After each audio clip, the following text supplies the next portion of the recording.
Na Bíblia, a realidade é feita de duas esferas sobrepostas: céu e terra, o nosso espaço e o de Deus. E embora a vida na Terra pareça comum, às vezes podemos encontrar o céu aqui em nossa esfera. Sim, isso acontece diversas vezes na Bíblia. E quando acontece, geralmente vemos um personagem fascinante, o anjo de Yahweh, ou, na maioria das traduções, o anjo do Senhor. Já falamos sobre anjos. Eles são mensageiros espirituais que realizam missões para Deus. Mas o anjo do Senhor não é só um anjo. Como assim? Bem, sempre que ele aparece, é descrito de uma maneira intencionalmente intrigante. E isso te faz pensar, era um anjo enviado por Yahweh ou era o próprio Yahweh? O que você quer dizer? Veja um entre muitos exemplos. No livro de Gênesis, vemos a história de Agar, a escrava egípcia fujona de Abraão e Sara. E lemos o seguinte: O anjo de Yahweh chamou Agar. Mas então esse anjo fala como se fosse Yahweh, dizendo: eu te darei muitos descendentes. E Agar responde: você é o Deus que me vê. Então o anjo de Yahweh é Yahweh. Mas não pode ser. Na Bíblia você não pode ver Yahweh ou morrerá. Sim, então essa e outras histórias mostram um paradoxo: que Yahweh está acima de tudo, inacessível a nós. Mas às vezes se revela de maneira que podemos ver e entender.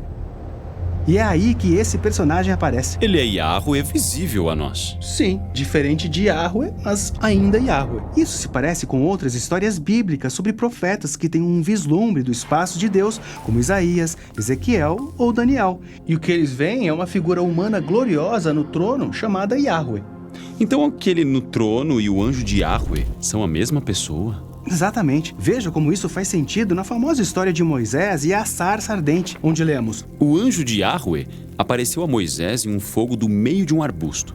E quando Yahweh viu que Moisés parou para olhar, Deus o chamou do meio do arbusto. Então essa pessoa no arbusto é chamada de anjo de Yahweh, depois Yahweh e então Deus. E depois Moisés descobre que a figura na sarça ardente é quem lidera Israel na saída do Egito em uma coluna de fogo em uma nuvem. E é quem mais tarde passa a morar no tabernáculo. O tabernáculo, essa é a sala do trono do próprio Deus. Isso mesmo, o anjo do Senhor é a glória real de Yahweh aparecendo em forma humana. Lembre-se de tudo isso ao começarmos a falar sobre Jesus. Na abertura do Evangelho de João, lemos que desde a eternidade, Jesus estava com Deus e era Deus.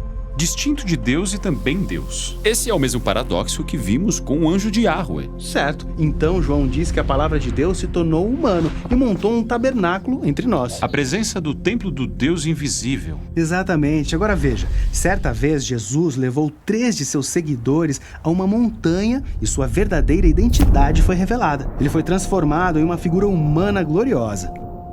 Ok, eu entendo agora. O anjo do Senhor era Deus aparecendo como um humano. E Jesus é Deus tornando-se humano. Sim, e veja só, no Novo Testamento, ninguém usa a frase anjo do Senhor para descrever Jesus. Por que não? Bem, eles queriam evitar a ideia de que Jesus era apenas um anjo.